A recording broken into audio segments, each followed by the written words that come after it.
En las profundidades de los monasterios del monte Sinaí, monjes copistas del siglo IV reproducían palabra por palabra textos sagrados en griego koine. Sus manos temblorosas sostenían pergaminos que contenían las palabras de un rabino judío pronunciadas 3 siglos antes en arameo. Pero algo estaba cambiando. Con cada trazo de tinta, con cada decisión de traducción, el significado original se deslizaba entre sus dedos como arena del desierto. Lo que comenzó como una oración de poder místico estaba a punto de convertirse en el rezo más recitado y menos comprendido de la historia. 2000 años después, más de 2000 millones de personas repiten esas mismas palabras, sin saber que pronuncian un eco distorsionado. Pan de cada día, tentación, deudas, términos que en arameo significaban algo radicalmente diferente. Conceptos que hablaban de dimensiones ocultas de la realidad, de fuerzas que mueven el universo, de secretos que la traducción al latín y luego a las lenguas modernas enterró bajo capas de interpretación religiosa. La oración que Jesús realmente enseñó no pedía comida ni perdón de pecados tal como lo entendemos hoy. Existe un manuscrito, una versión del Padre Nuestro escrita en arameo antiguo, preservada por comunidades cristianas orientales que nunca perdieron el idioma original. Las palabras brillan diferentes, cargan un peso distinto, revelan una enseñanza que trasciende el ritual dominical. Cada sílaba en la lengua madre de Jesús destapa un universo de significado que las traducciones convencionales jamás pudieron capturar. Lo que estás a punto de descubrir cambiará para siempre la forma en que entiendes la oración más famosa del mundo. Capítulo 1. El secreto perdido en la traducción. ¿Y si te dijera que la oración más famosa del mundo nunca fue lo que te enseñaron? ¿Que cada vez que la repites, estás diciendo algo completamente diferente a lo que Jesús pronunció hace 2000 años? Prepárate, porque lo que estás a punto de descubrir va a cambiar para siempre tu forma de entender la espiritualidad. Durante siglos, millones de personas han recitado el Padre Nuestro sin cuestionar una sola palabra. Se repite en iglesias, en hogares, en momentos de crisis. Pero hay un problema que nadie te ha contado. Entre el arameo que Jesús hablaba y el español que tú pronuncias, hay un abismo de traducciones, interpretaciones y decisiones políticas que alteraron su significado original. Este no es un tema menor. Estamos hablando de la columna vertebral de la fe occidental. Y resulta que está construida sobre cimientos lingüísticos que se tambalean cuando los examinas de cerca. Para entender la magnitud de lo que se perdió, primero necesitas saber algo fundamental. Jesús no hablaba latín, ni griego, ni mucho menos español. Hablaba arameo, una lengua semítica compleja donde cada palabra contiene capas de significado que son imposibles de traducir literalmente. El arameo es un idioma poético, místico, donde un solo término puede significar 3 o cosas diferentes dependiendo del contexto y la entonación. Cuando intentas trasladar eso al griego, al latín y finalmente a las lenguas modernas, es como intentar meter el océano en una botella. Algo vital se queda afuera, y ese algo es exactamente lo que hace la diferencia entre repetir palabras vacías y comprender un mensaje transformador. Ahora, imagina la escena original. Jesús está en una ladera, rodeado de gente común, campesinos, pescadores, personas que luchan por sobrevivir bajo la ocupación romana. No está en un templo lujoso ni hablando a élites religiosas. Está compartiendo algo íntimo, personal, revolucionario. Les está enseñando a conectar directamente con lo divino, sin intermediarios, sin rituales complejos. Les da una oración en su lengua materna, el arameo, y cada palabra está cuidadosamente elegida para transmitir conceptos profundos de manera accesible. Pero entonces viene el problema. Esa oración necesita viajar más allá de Galilea. Cuando los evangelios se escribieron décadas después, ya no se escribieron en arameo. Se escribieron en griego koine, el idioma común del mundo mediterráneo de la época. Los escritores tuvieron que hacer elecciones. ¿Cómo traduces una palabra aramea que significa simultáneamente amor, compasión y matriz? eliges una sola palabra griega y automáticamente pierdes 2/3 del significado. Multiplica eso por cada término de la oración y empiezas a ver el problema. No fue mala intención, fue la realidad de intentar capturar en un idioma diferente algo que estaba diseñado específicamente para otro. Pero aquí es donde la historia se pone más interesante, porque las traducciones no terminaron en griego. Del griego pasaron al latín cuando el Imperio Romano adoptó el cristianismo. Y ahí es donde entraron en juego factores que no tenían nada que ver con la fidelidad lingüística. La iglesia institucional necesitaba uniformidad, control, una versión oficial que todos pudieran recitar de la misma manera. Así nació la Vulgata de Jerónimo, en el siglo IV, una traducción latina que se convirtió en el estándar oficial durante más de 1000 años.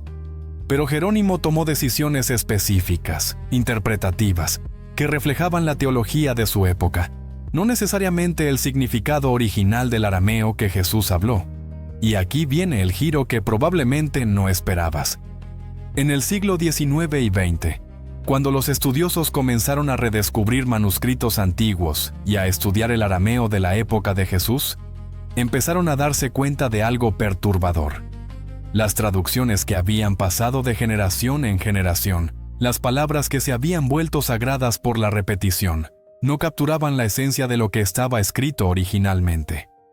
Encontraron copias del Padre Nuestro en arameo antiguo, textos que databan de los primeros siglos del cristianismo, y cuando los compararon con las versiones latinas y modernas, las diferencias eran imposibles de ignorar. Toma por ejemplo la primera palabra de la oración, Padre. En español, en inglés, en cualquier lengua moderna, la palabra Padre evoca una imagen específica, generalmente masculina, autoritaria, distante. Pero Jesús usó la palabra aramea, Abba. Y Abba no es simplemente padre, es un término íntimo, afectuoso, casi infantil. Sería más preciso traducirlo como papá o incluso papi. Cambia completamente el tono de la relación que se está describiendo. No es una figura autoritaria en el cielo a quien debes temer. Es una presencia cercana, amorosa, accesible. ¿Ves cómo una sola palabra puede reconfigurar toda tu comprensión de la divinidad? Pero no termina ahí. Cada frase del Padre Nuestro contiene estos tesoros ocultos, estos matices que se evaporaron en el proceso de traducción. La frase «venga tu reino», por ejemplo. En arameo, la palabra que se traduce como reino es Malkuta. Pero Malkuta no significa un lugar físico, un territorio político. Significa algo más cercano a realeza, soberanía o incluso consejo. Es un estado de ser, no un reino geográfico.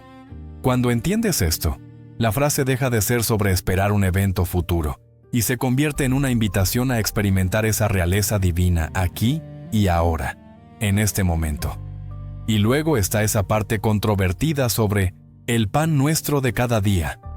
La palabra aramea, que se tradujo como cotidiano o de cada día, es en realidad mucho más misteriosa. Algunos estudiosos argumentan que la palabra original podría significar pan del mañana o incluso pan supersubstancial. No estamos hablando necesariamente de comida física, sino de algo más profundo, un alimento espiritual, una sustancia que nutre el alma.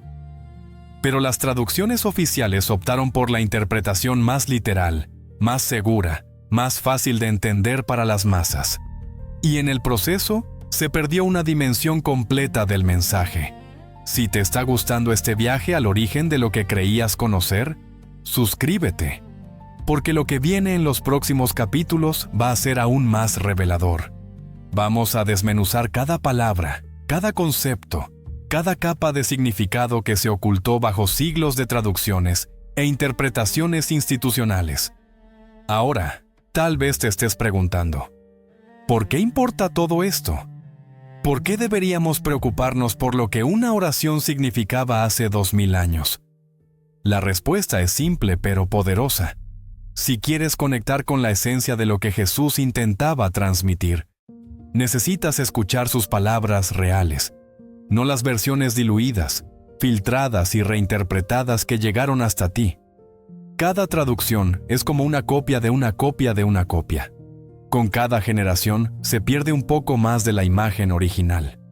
Lo que estamos haciendo aquí es regresar a la fuente, recuperar la nitidez, la claridad, la profundidad que se perdió en el camino. Lo más fascinante de todo esto es que no estamos hablando de teorías descabelladas o especulaciones sin fundamento. Los textos están ahí.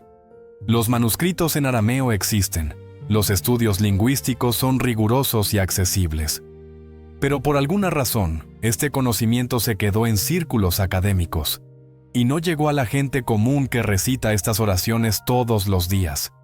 Es como si hubiera una desconexión intencional entre el mundo del conocimiento y el mundo de la práctica religiosa. Y esa desconexión es exactamente lo que vamos a empezar a cerrar ahora.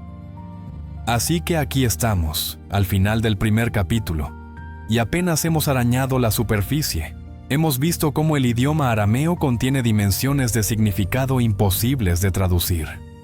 Hemos descubierto que palabras clave como Abba, Malkuta y el término para pan cotidiano tienen interpretaciones mucho más profundas de lo que las versiones modernas sugieren. Hemos entendido que las traducciones pasaron por filtros culturales, políticos y teológicos que alteraron el mensaje original. Y más importante aún, hemos abierto la puerta a una pregunta que va a guiar todo lo que viene. Si las palabras que repetimos no son las palabras que se dijeron, ¿qué más estamos malinterpretando? En el próximo capítulo vamos a ir palabra por palabra, verso por verso, desentrañando cada término del Padre Nuestro en su forma aramea original. Vas a descubrir significados que nunca imaginaste, conceptos que te van a hacer replantear no solo esta oración, sino tu comprensión completa de la espiritualidad que heredaste. Porque resulta que Jesús no estaba dando una fórmula para repetir mecánicamente. Estaba transmitiendo un mapa, una guía para transformar tu conciencia y tu relación con lo divino. Y ese mapa ha estado ahí todo el tiempo, esperando que alguien lo leyera en el idioma correcto. Capítulo 2. Las palabras que Jesús realmente pronunció. ¿Qué pasaría si pudieras escuchar las palabras exactas que Jesús pronunció en aquella ladera hace 2000 años? No la versión que te enseñaron de niño, sino las sílabas reales, el sonido original, el significado sin filtros. Eso es exactamente lo que vamos a hacer ahora. Palabra por palabra, vamos a reconstruir la oración tal como salió de sus labios. Comencemos desde el principio absoluto. La primera palabra que Jesús pronunció fue Abún. No Padre, como te dijeron. Abún. Esta palabra aramea es tan rica en significado que necesitarías un párrafo entero para capturar todo lo que contiene. Abún viene de la raíz Ab, que significa padre, pero también fuente, origen, creador. La segunda parte, Wun, añade una dimensión de continuidad, de proceso creativo en desarrollo. No es un padre estático sentado en un trono celestial. Es una fuerza generadora activa, un manantial de vida en constante flujo. Cuando entiendes esto, la relación con lo divino deja de ser jerárquica y se vuelve participativa. Pero aquí viene algo aún más profundo, que probablemente nunca escuchaste. En arameo, la palabra Abun está relacionada con el término Womb, que significa matriz o útero. Sí, leíste bien. La palabra que tradicionalmente se tradujo como padre, en realidad contiene connotaciones tanto masculinas como femeninas. Es simultáneamente el padre semilla y la madre matriz. Es el principio generador completo, no dividido por género. Imagina cómo esto cambiaría la teología occidental si se hubiera traducido con esta comprensión completa. Imagina cómo transformaría la forma en que concebimos lo divino. Pero esa dimensión se cortó en las traducciones, se simplificó, se masculinizó para encajar en estructuras patriarcales. Sigamos con la siguiente frase. Dboashmaya. Esta es la parte que se traduce como que estás en los cielos. Pero nuevamente, el arameo nos está diciendo algo completamente diferente. La palabra shmaya No significa exactamente cielo como un lugar físico arriba de las nubes. En arameo, Shmaya se refiere a luz, vibración, expansión, el reino de la energía pura. Es más cercano a lo que hoy llamaríamos el campo cuántico, la matriz de posibilidades infinitas. Cuando Jesús dice Devoa Shmaya, no está señalando hacia arriba, está señalando hacia una dimensión de existencia que interpenetra todo, que está en todas partes y en ninguna parte al mismo tiempo. Ahora viene una de las líneas más poderosas y malinterpretadas, Ned Kadash Shmak. Se traduce usualmente como santificado sea tu nombre. Suena bonito, reverente, pero completamente vacío de significado real para la mayoría de la gente. ¿Qué significa santificar un nombre? Aquí está la revelación. La palabra Ned Kadash viene de una raíz que significa separar, consagrar, pero también unificar y hacer completo. Y Shmak, que traducimos como tu nombre, en realidad significa tu vibración sonora, tu luz, tu presencia radiante. No estamos hablando de un nombre como Juan o María. Estamos hablando de la firma energética de lo divino. La frase completa es una instrucción. Permite que esa vibración divina se unifique, se complete, se manifieste plenamente en este plano de existencia. La siguiente línea es donde todo empieza a hacer clic. Teitei Malkutak. Venga tu reino. Pero ya vimos en el capítulo anterior que Malkutak no es un reino geográfico. Es reinado, soberanía, el consejo o gobierno interior. La palabra Teitei es aún más interesante porque es un verbo en presente continuo. No es vendrá en el futuro, es está viniendo, que venga ahora, que se manifieste en este instante. No es una promesa de algo lejano, es una invocación para que esa presencia soberana se active ahora mismo, en tu conciencia, en este momento presente. ¿Ves cómo cambia completamente el sentido de urgencia y posibilidad? Y aquí viene el cambio radical. Nehuei Tsevianak Aikana de Boashmaya, Apoashbarja. Hágase tu voluntad en la tierra como en el cielo. Excepto que Tsevianach no es exactamente voluntad en el sentido de decisión o decreto. Es más cercano a deseo del corazón, anhelo profundo, propósito intrínseco. Y la construcción Aikana de Boashmaya, Ap Barja, literalmente significa tal como en la luz expansión, así también en la solidez materia. No es una dicotomía entre cielo arriba y tierra abajo. Es una declaración de unidad, que lo mismo que existe en el reino sutil de la energía, se manifieste en el reino denso de la materia. Es física cuántica antes de que existiera la física cuántica. Ahora llegamos a la línea del pan. Hablan Lachma de Sunkanan Yaomana. Danos hoy nuestro pan de cada día. Pero aquí está el giro. La palabra Sunkanan, que se tradujo como cotidiano o de cada día, es uno de los términos más debatidos en toda la traducción bíblica. Algunos estudiosos argumentan que debería traducirse como del mañana o del día venidero. Otros sostienen que significa supersubstancial o más allá de lo material. Y lachma no es solo pan físico. En arameo, lachma puede significar sabiduría, comprensión, alimento del alma. Estamos pidiendo el sustento que nos conecta con dimensiones más elevadas de existencia, no solo calorías para el cuerpo. La siguiente sección es donde muchas traducciones se ponen realmente problemáticas. Washboklan Haubain, Waktahain, Aikana Daf Hnan, Shwokan, Lkayabain. Y perdónanos nuestras deudas como nosotros perdonamos a nuestros deudores. El problema es que Kaubain no significa exactamente deudas en el sentido financiero que entendemos hoy. Significa obligaciones, cargas emocionales, patrones de energía bloqueada. Y Shwokan, que traducimos como perdonar, literalmente significa soltar, liberar, desatar. No es un acto de condescendencia moral, es un proceso de liberación energética. Estamos pidiendo que se desaten las ataduras que nos mantienen en patrones repetitivos y reconociendo que debemos hacer lo mismo con las ataduras que hemos creado para otros.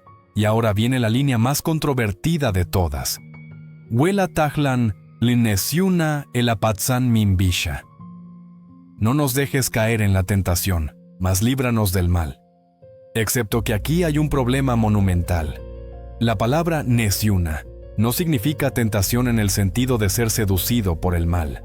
Significa prueba, examen, situación de elección. Y tajlan no es exactamente dejes caer. Es más como no permitas que nos perdamos, no dejes que nos separemos. La frase completa es una petición de claridad. No permitas que nos desorientemos cuando enfrentemos situaciones donde debemos elegir, sino manténnos conectados con nuestra verdadera naturaleza. Sepáranos de todo lo que nos aleja de esa conexión.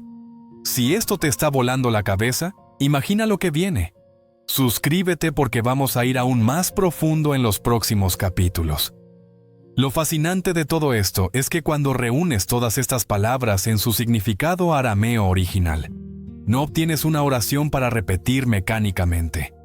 Obtienes un mapa completo de transformación espiritual. Cada línea es una instrucción específica sobre cómo alinear tu conciencia con dimensiones más elevadas de existencia. No es un ruego a un Dios distante. Es un proceso de activación interior, una tecnología espiritual codificada en palabras. Pero aquí viene algo que debes entender. Estas no son solo interpretaciones alternativas o juegos lingüísticos académicos. Estos significados están respaldados por el análisis riguroso del arameo del primer siglo, el mismo idioma que se hablaba en Galilea cuando Jesús caminaba por esas tierras. Los manuscritos están ahí. Las raíces etimológicas son rastreables. Los estudiosos serios del arameo antiguo confirman estas interpretaciones. Lo que pasa es que este conocimiento se quedó atrapado en bibliotecas universitarias y no llegó a las iglesias donde la gente recita estas palabras cada domingo. Piensa en las implicaciones. Generaciones enteras han repetido esta oración pensando que estaban pidiendo cosas: pan, perdón, protección, cuando en realidad estaban pronunciando una fórmula de activación, un código para despertar dimensiones dormidas de su propia conciencia. Es como tener las instrucciones para operar una nave espacial, pero creer que son un poema decorativo. Las palabras tienen poder, especialmente cuando entiendes lo que realmente significan. Y aquí está lo más revolucionario de todo. Cuando Jesús enseñó esta oración, no la estaba dando como un ritual obligatorio. La estaba ofreciendo como una herramienta, un recordatorio, un camino. En arameo, la estructura misma de la oración crea un viaje desde el reconocimiento de la fuente divina hasta la manifestación de esa divinidad en la realidad material. Es un círculo completo de conexión, manifestación y liberación. Y todo eso se perdió cuando se convirtió en una recitación mecánica en idiomas que no pueden capturar la profundidad del original. En el próximo capítulo vamos a explorar los términos más explosivos, las palabras que literalmente fueron traducidas de manera opuesta a su significado original. Vamos a descubrir cómo conceptos de liberación se convirtieron en conceptos de sumisión, cómo ideas de empoderamiento se transformaron en ideas de dependencia, porque resulta que la forma en que tradujiste una oración puede cambiar la estructura de poder de una civilización entera. Capítulo 3. El código oculto. Cuando una palabra lo cambia todo. Hay 3 palabras en el Padre Nuestro que han causado más controversia, más debate teológico y más control institucional que todas las demás juntas. 3 palabras que fueron traducidas de una manera tan específica que transformaron un mensaje de liberación en un instrumento de sometimiento. Prepárate, porque lo que vas a descubrir sobre estas 3 palabras va a hacer que cuestiones todo el edificio teológico que creíste conocer. Comencemos con la más explosiva: tentación. En español, en inglés, en prácticamente todas las traducciones modernas, la oración dice algo como: no nos dejes caer en tentación. Esta traducción ha generado un problema teológico masivo que ha atormentado a pensadores religiosos durante siglos. Si Dios es bueno, ¿por qué nos llevaría a la tentación? ¿Por qué necesitamos pedirle que no lo haga? Es como si hubiera una contradicción fundamental en la naturaleza de lo divino. Pero aquí está el secreto. Esa contradicción no existe en el texto original. Existe solo en la traducción defectuosa. La palabra aramea que se tradujo como tentación es nesiuna. Ya la mencionamos en el capítulo anterior, pero ahora vamos a profundizar hasta el hueso. Nesiuna viene de una raíz que significa poner a prueba, examinar, crear una situación de elección consciente. No tiene nada que ver con seducción al mal o con caer en pecado. Piensa en nesiuna como un momento de bifurcación en el camino. Un punto donde tienes que tomar una decisión que revelará tu verdadera naturaleza. Es como un examen en la escuela. No es el profesor tratando de hacerte fracasar. Es una oportunidad para demostrar lo que has aprendido. Cuando entiendes esto, toda la frase cambia completamente de significado. Pero aquí viene la parte que te va a volar la cabeza. En arameo, la construcción completa huela talan la nesiuna no significa no nos dejes caer en tentación. Significa algo más cercano a no permitas que nos perdamos cuando enfrentemos momentos de elección, o manténnos centrados cuando llegue el momento de decidir. Es una petición de claridad, de presencia, de conexión con tu brújula interior. No estás pidiendo que te salven de la tentación. Estás pidiendo la fortaleza y la lucidez para elegir correctamente cuando se presente la oportunidad de elegir. Es empoderamiento, no victimización. Es responsabilidad, no dependencia. Y aquí está el punto crucial que nadie te dijo. Cuando esta palabra se tradujo del arameo al griego, los traductores eligieron la palabra peirasmos, que en griego sí tiene connotaciones de tentación y seducción. Fue una elección interpretativa, no una traducción directa. Y esa elección se mantuvo cuando pasó al latín como tentationem. Con cada salto lingüístico, la palabra se alejó más de su significado original y se acercó más a una interpretación que convenía a ciertas estructuras de poder. Una población que se ve a sí misma como constantemente tentada y necesitada de protección divina es una población más fácil de controlar que una que se ve como capaz de tomar decisiones conscientes en momentos críticos.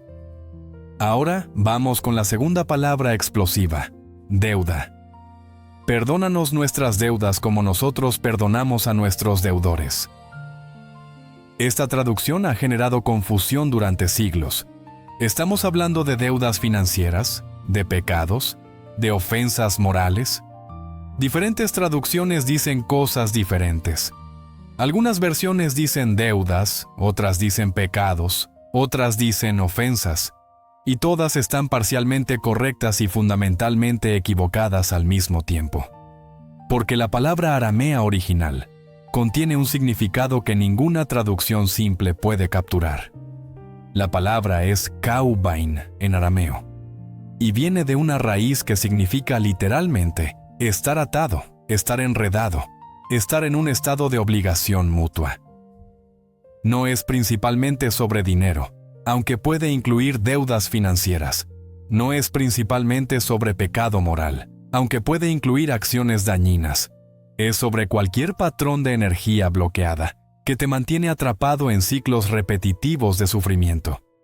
Piensa en kaubain como nudos energéticos, como programas que corren en bucle en tu sistema nervioso, como contratos kármicos no resueltos.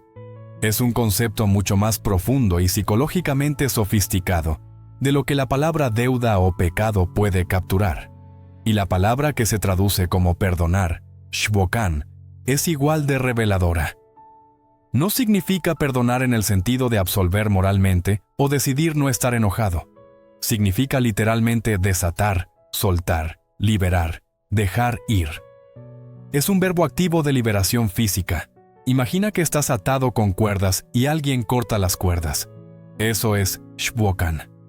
No es un sentimiento de benevolencia o una decisión intelectual de no guardar rencor. Es un acto real de liberación energética. Cuando pones estas dos palabras juntas, lo que estás pidiendo es que se desaten los nudos energéticos que te mantienen atrapado, y reconociendo que debes hacer lo mismo trabajo de desatar los nudos que has creado en otros. Pero eso no es todo, porque la verdadera bomba viene cuando entiendes la estructura gramatical completa de esa frase en arameo. Aikana daf knan shbokan lekaya bain. Se traduce usualmente como así como nosotros perdonamos a nuestros deudores. Pero la construcción aramea implica simultaneidad, no causa y efecto. No es perdónanos porque nosotros perdonamos. Es en el mismo acto de liberar, somos liberados. Es un reconocimiento de que perdonar y ser perdonado no son dos acciones separadas. Son la misma acción vista desde diferentes ángulos. Es física, cuántica, espiritual. El observador y lo observado son inseparables. Y ahora viene la tercera palabra que cambió todo. Reino. Ya exploramos Malkutak en capítulos anteriores. Pero aquí necesitamos ver cómo esta palabra específica fue utilizada como herramienta de control político. Cuando el cristianismo se convirtió en la religión oficial del Imperio Romano en el siglo IV, la palabra reino tomó un significado muy conveniente para las estructuras de poder. Si el reino de Dios es un lugar al que vas después de morir, entonces puedes tolerar cualquier injusticia en esta vida. Si el reino de Dios es algo que solo llega en el futuro, entonces puedes aceptar el status quo presente. Esa interpretación servía perfectamente a los intereses del imperio. Pero en arameo, Malkutak no es ni un lugar ni un evento futuro. Es un estado de conciencia, una forma de ser, una realidad que existe simultáneamente en todas las dimensiones. La raíz MLK significa aconsejar, gobernar internamente, tener soberanía. Es el reino interior, el gobierno de tu propia conciencia, la realeza de tu verdadera naturaleza. Cuando Jesús dice, Tei Tei Malkutak, que venga tu reino, está diciendo que esa realeza interior se active ahora, se manifieste ahora, se experimente ahora. No es una promesa para el cielo, es una invitación para este instante. Si te está explotando el cerebro con toda esta información, quédate hasta el final porque lo mejor está por venir. Y si quieres explorar más verdades que han permanecido ocultas, suscríbete ahora. Lo fascinante es que estas tres palabras, tentación, deuda y reino, fueron elegidas estratégicamente en las traducciones oficiales. No fue accidente, no fue ignorancia. Los traductores de la Vulgata latina, los que crearon las versiones oficiales que dominaron durante 1000 años, eran estudiosos brillantes que conocían perfectamente el griego y tenían acceso a fuentes arameas. Sabían que estaban tomando decisiones interpretativas, y esas decisiones reflejaban la teología y la política de su época. Una interpretación que enfatizaba la dependencia humana, la necesidad de intermediación institucional y la postergación de la liberación para un reino futuro. Piensa en las implicaciones sistémicas. Si la tentación es algo de lo que necesitas ser salvado externamente, necesitas una iglesia que te proteja. Si las deudas espirituales requieren un sistema de absolución formal, necesitas sacerdotes que medien. Si el reino es futuro y celestial, necesitas autoridades que te digan cómo llegar allí. Cada traducción estratégica creó una necesidad que solo la institución podía satisfacer. No estoy diciendo que fue una conspiración consciente. Estoy diciendo que las estructuras de poder y las interpretaciones lingüísticas se reforzaron mutuamente a lo largo de los siglos. Y aquí está lo más perturbador.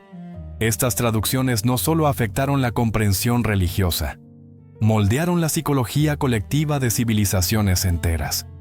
La idea de que eres fundamentalmente pecador, constantemente tentado, necesitado de perdón externo, ha permeado la cultura occidental durante 2000 años. Ha influenciado sistemas legales, estructuras sociales, nociones de culpa y redención. Todo basado en traducciones que alteraron el significado original de palabras arameas que hablaban de empoderamiento, claridad y soberanía interior. Pero aquí viene algo que necesitas entender. No estamos hablando de destruir la fe o desacreditar el cristianismo. Estamos hablando de regresar a la fuente, de recuperar el mensaje original antes de que fuera filtrado por agendas políticas y teológicas posteriores. Jesús no estaba tratando de crear una religión institucional. Estaba compartiendo una tecnología de transformación, un mapa para despertar la divinidad latente en cada ser humano. Y ese mapa fue codificado en las palabras arameas que eligió cuidadosamente, palabras que contenían capas de significado que las traducciones simplificadas no pueden capturar. En el próximo capítulo, vamos a explorar algo aún más radical: las otras oraciones de Jesús, que no llegaron a la liturgia oficial. Oraciones preservadas en evangelios que fueron excluidos del canon. Palabras que revelan dimensiones de su enseñanza, que fueron consideradas demasiado peligrosas, demasiado directas, demasiado empoderantes para el consumo masivo. Porque resulta que el Padre Nuestro es solo la punta del iceberg. Capítulo 4. Las otras oraciones que no te enseñaron. ¿Qué pasaría si te dijera que el Padre Nuestro no fue la única oración que Jesús enseñó? Que existen otras oraciones, igual de poderosas, igual de transformadoras, que fueron deliberadamente excluidas de la liturgia oficial. Oraciones que están preservadas en textos antiguos que la Iglesia institucional decidió que no debías leer. Prepárate, porque estás a punto de descubrir palabras que han permanecido en las sombras durante casi 2000 años. En el año 1945, un campesino egipcio llamado Muhammad Ali estaba cavando cerca de Nag Hammadi cuando su pala golpeó algo duro. Lo que encontró cambiaría para siempre nuestra comprensión del cristianismo primitivo. Dentro de una jarra de barro sellada, había 13 códices de papiro, 52 textos en total, que databan del siglo III y IV. Estos textos contenían evangelios completos, enseñanzas, oraciones y diálogos que nunca habían formado parte de la Biblia oficial. Entre ellos estaba el Evangelio de Tomás, el Evangelio de Felipe, el Evangelio de la Verdad, y docenas de otros documentos que preservaban tradiciones cristianas alternativas. Y en esos textos había oraciones de Jesús que nadie había rezado en una iglesia durante 1600 años. El Evangelio de Tomás es particularmente fascinante porque muchos estudiosos creen que contiene dichos de Jesús que podrían ser tan antiguos o más antiguos que los evangelios canónicos. No es un evangelio narrativo como Mateo o Lucas. Es una colección de 114 dichos y enseñanzas, muchos de ellos presentados en forma de diálogo. Y entre esos dichos, hay oraciones que revelan una dimensión completamente diferente de la espiritualidad que Jesús estaba enseñando. Una espiritualidad más directa, más mística, más centrada en la experiencia personal que en la intermediación institucional. Una de las oraciones más poderosas del Evangelio de Tomás es simple pero devastadora en sus implicaciones.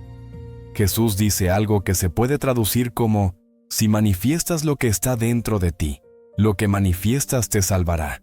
Si no manifiestas lo que está dentro de ti, lo que no manifiestas te destruirá.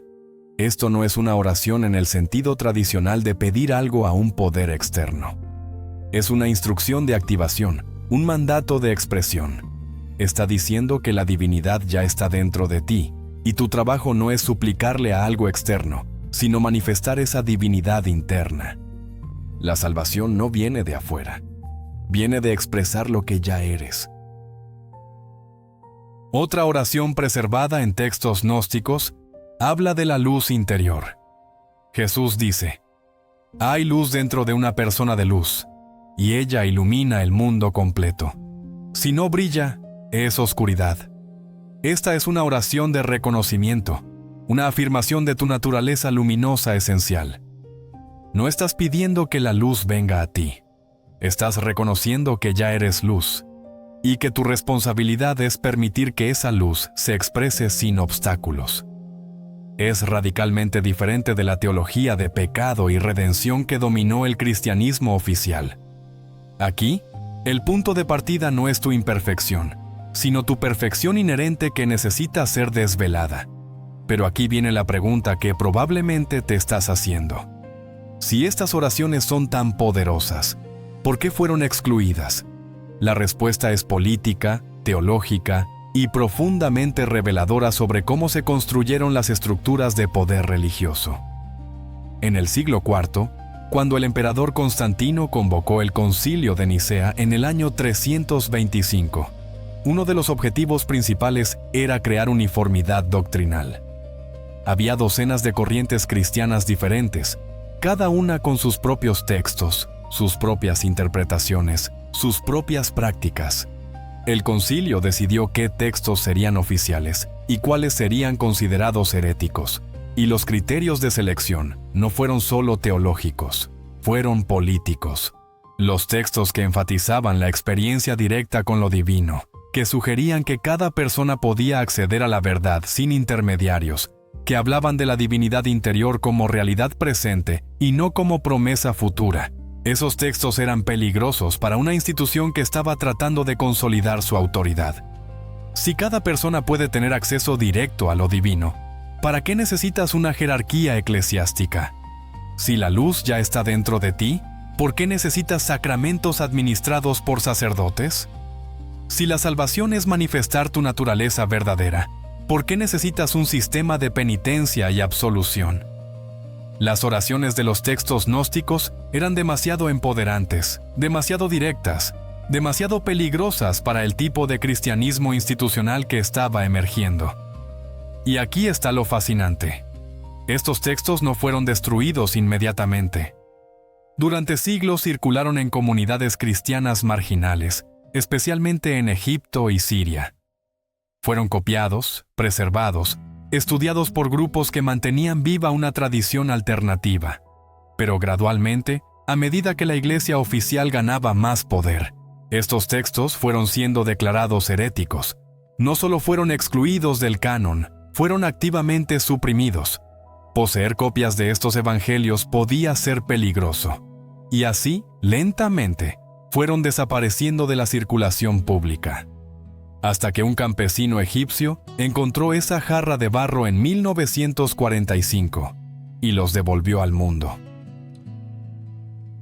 Otra oración poderosa aparece en el Evangelio de Felipe, otro de los textos de Nag Hammadi.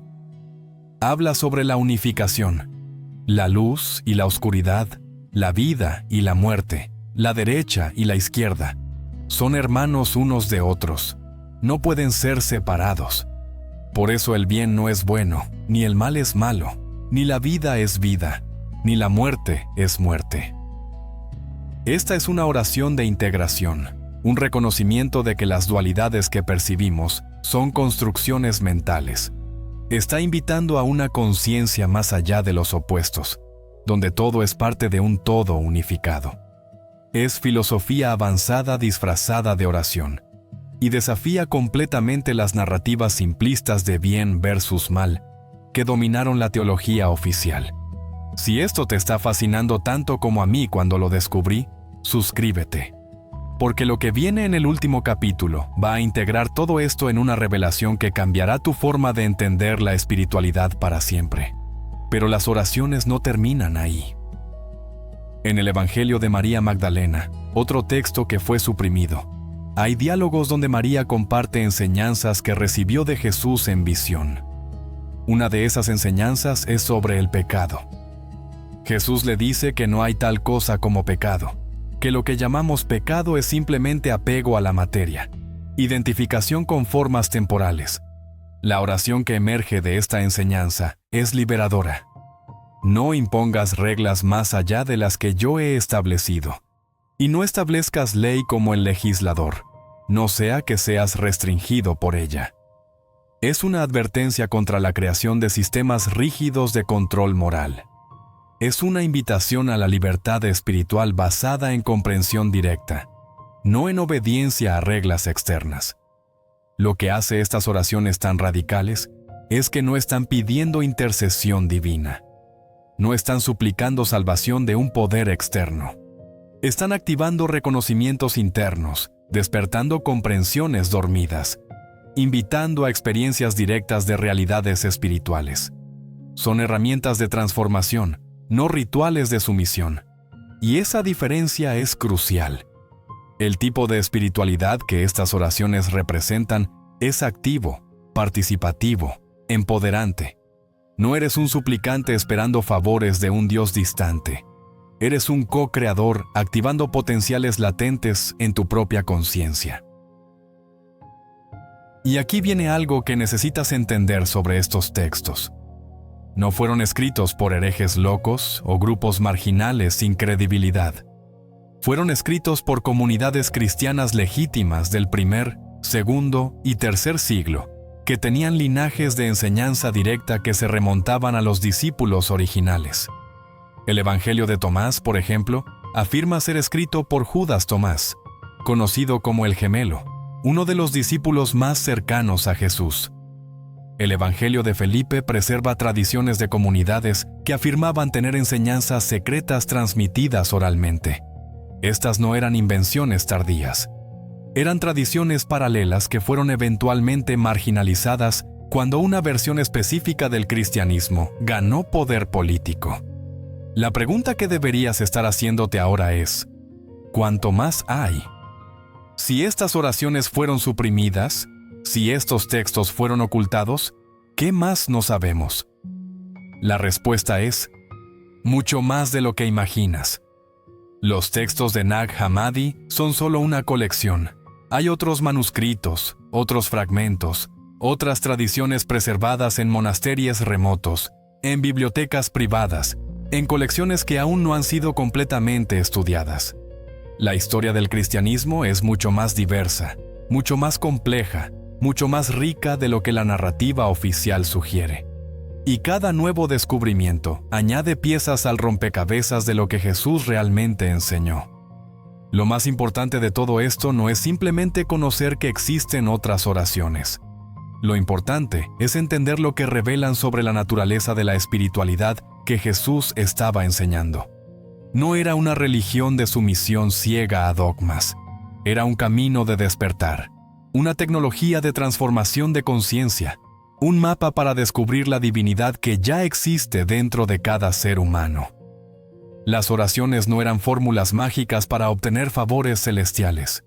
Eran llaves para abrir puertas internas, códigos para activar potenciales dormidos, recordatorios de verdades olvidadas. En el próximo y último capítulo, vamos a integrar todo lo que hemos descubierto. Vamos a ver cómo el significado original del Padre Nuestro, combinado con las enseñanzas de estos textos suprimidos, revela una espiritualidad completamente diferente de la que te enseñaron. Una espiritualidad que no requiere intermediarios, que no promete salvación futura sino transformación presente, que no te hace dependiente sino soberano. Prepárate para el capítulo final donde todo cobra sentido. Capítulo 5. El significado que lo cambia todo. Hemos llegado al final del viaje, pero en realidad estamos en un nuevo comienzo. Después de desmenuzar cada palabra, de explorar textos ocultos, de desenmascarar traducciones estratégicas, ahora podemos ver la imagen completa. Y lo que revela esa imagen es tan revolucionario que va a transformar para siempre tu forma de entender la espiritualidad, la oración y tu propia naturaleza divina. La verdad fundamental que emerge de todo lo que hemos descubierto es esta: las oraciones de Jesús nunca fueron diseñadas para ser rituales mecánicos. No eran fórmulas mágicas para obtener favores celestiales. No eran súplicas de un ser inferior a un poder distante. Eran tecnología espiritual, herramientas de transformación de conciencia, mapas precisos para activar dimensiones dormidas de tu propio ser. Cada palabra en arameo era una llave, cada frase era una instrucción, cada concepto era un portal hacia estados expandidos de conciencia. Pero cuando esas palabras se tradujeron, se simplificaron y se institucionalizaron, perdieron su función original y se convirtieron en algo que nunca debieron ser: rituales vacíos repetidos por costumbre. Piensa en lo que hemos descubierto sobre el Padre Nuestro cuando lo leemos en su forma aramea original. No estamos pidiendo que un Padre distante en el cielo haga cosas por nosotros. Estamos activando el reconocimiento de Abun, la fuente generadora que es simultáneamente Padre y Madre, que fluye a través de todas las cosas, que no está separada de nosotros, sino que es nosotros en nuestra esencia más profunda. No estamos esperando que venga un reino futuro. Estamos invocando que la Malkutak, esa soberanía interior, ese gobierno de la conciencia despierta, se manifieste ahora mismo en este instante presente. No estamos suplicando ser salvados de la tentación. Estamos pidiendo claridad para mantener la conexión con nuestra brújula interior cuando lleguen momentos de elección crítica. Cada línea de esa oración, cuando la entiendes en su significado original, es una afirmación de tu poder, no de tu impotencia. Es un reconocimiento de tu divinidad inherente, no de tu naturaleza pecaminosa. Es una invitación a experimentar estados elevados de conciencia aquí y ahora, no una promesa de salvación futura. Este cambio de perspectiva no es sutil, es absolutamente radical. Cambia la naturaleza misma de la relación con lo divino de vertical a horizontal, de externa a interna, de futura a presente. Y eso tiene implicaciones que van mucho más allá de cómo recitas una oración.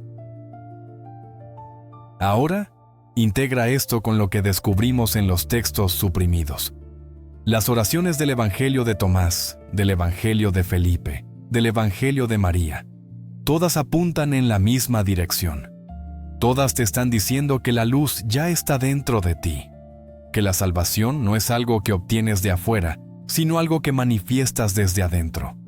Que tu trabajo no es suplicar sino expresar. No es obedecer ciegamente, sino despertar conscientemente. No es esperar pasivamente, sino co-crear activamente. Cuando juntas estas enseñanzas con el significado original del Padre Nuestro, obtienes un sistema completo de espiritualidad que es radicalmente diferente del cristianismo institucional que conocemos. Esta espiritualidad original no requiere intermediarios porque reconoce que cada ser humano tiene acceso directo a lo divino. No promete salvación futura porque entiende que la transformación sucede en el presente. No impone dogmas rígidos porque invita a la experiencia directa como fuente de verdad. No crea dependencia de instituciones externas porque empodera la soberanía interna de cada individuo. ¿Ves por qué este conocimiento fue suprimido? ¿Ves por qué las traducciones fueron alteradas estratégicamente? Una población empoderada espiritualmente es mucho más difícil de controlar que una población que se percibe a sí misma como pecadora, necesitada de salvación externa y dependiente de instituciones para acceder a lo divino. Pero aquí viene la pregunta práctica que probablemente te estás haciendo. ¿Qué hago con todo esto? ¿Cómo aplico este conocimiento en mi vida diaria? La respuesta es más simple de lo que imaginas, pero requiere un cambio fundamental en tu forma de abordar la oración y la práctica espiritual. En lugar de repetir mecánicamente palabras que te enseñaron, comienza a usar las oraciones como lo que fueron diseñadas para ser, herramientas de activación consciente. Cuando digas Abun, reconoce activamente esa fuente generadora fluyendo a través de ti. Cuando invocas Malkutak, siente esa soberanía interior activándose en tu conciencia. Cuando pidas que se desaten los Kaubain, visualiza específicamente esos nudos energéticos que te mantienen atrapados siendo liberados. La oración deja de ser un acto pasivo de súplica y se convierte en un acto activo de co-creación. No estás pidiendo que algo externo haga el trabajo por ti. Estás activando recursos internos que ya existen dentro de ti. Es como la diferencia entre pedir comida y aprender a cocinar. Ambas te alimentan, pero una te hace dependiente y la otra te hace autosuficiente. La espiritualidad original de Jesús era sobre enseñarte a cocinar, no sobre mantenerte dependiente de restaurantes institucionales. Era sobre darte las herramientas, no sobre convertirte en cliente perpetuo de un sistema de salvación. Y aquí está la parte más hermosa de todo esto. Cuando comienzas a practicar oración como tecnología de transformación, en lugar de ritual de sumisión, empiezas a experimentar cambios reales en tu conciencia. No es fe ciega, es experiencia verificable. Comienzas a notar momentos de claridad expandida, donde ves conexiones que antes no veías. Experimentas estados de presencia donde el tiempo se ralentiza y cada momento se vuelve luminoso. Sientes esa soberanía interior como una realidad tangible, no como un concepto abstracto. Y gradualmente, tu relación con lo divino deja de ser una creencia teórica y se convierte en una experiencia vivida. Eso es lo que estas oraciones fueron diseñadas para catalizar. Si quieres seguir explorando lo que nunca debió salir a la luz, suscríbete, porque hay mucho más por descubrir sobre las enseñanzas originales que fueron ocultadas, alteradas o simplificadas para encajar en estructuras de poder. Ahora, hablemos de algo crucial que necesitas entender sobre la historia más amplia. Lo que le pasó al Padre Nuestro y a las otras oraciones de Jesús no fue un caso aislado. Fue parte de un patrón más grande de cómo el conocimiento espiritual es traducido, interpretado y eventualmente institucionalizado. Este patrón se repite en todas las tradiciones religiosas. Enseñanzas originales que eran sobre despertar y empoderamiento se convierten gradualmente en sistemas de control y dependencia. Sucedió con el budismo cuando se institucionalizó. Sucedió con el hinduismo. Sucedió con el islam. Y definitivamente sucedió con el cristianismo. No es necesariamente una conspiración consciente. Es simplemente lo que pasa cuando el poder institucional se encuentra con enseñanzas espirituales transformadoras. Pero aquí está lo esperanzador. El conocimiento original nunca se pierde completamente.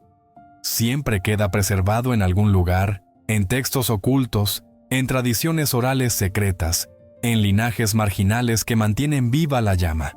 Y cuando el momento es correcto, ese conocimiento resurge. Los textos de Nag Hammadi permanecieron enterrados 1600 años esperando ser redescubiertos. Los manuscritos del Mar Muerto permanecieron en cuevas durante 2000 años, antes de volver a la luz. El conocimiento espiritual verdadero tiene una forma de sobrevivir, porque está codificado no solo en textos, sino en la experiencia humana directa.